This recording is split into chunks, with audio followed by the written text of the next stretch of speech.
তো গাইজ আগে ভিডিওটা ভালো করে দেখো, তারপর কিছু ফানি ফানি কমেন্ট পড়বো। চলো লেটস গো।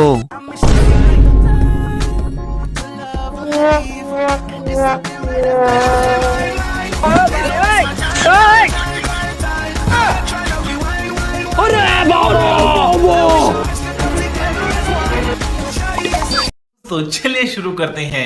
আমাদের কালুয়া দাদা ফর্সা হচ্ছে।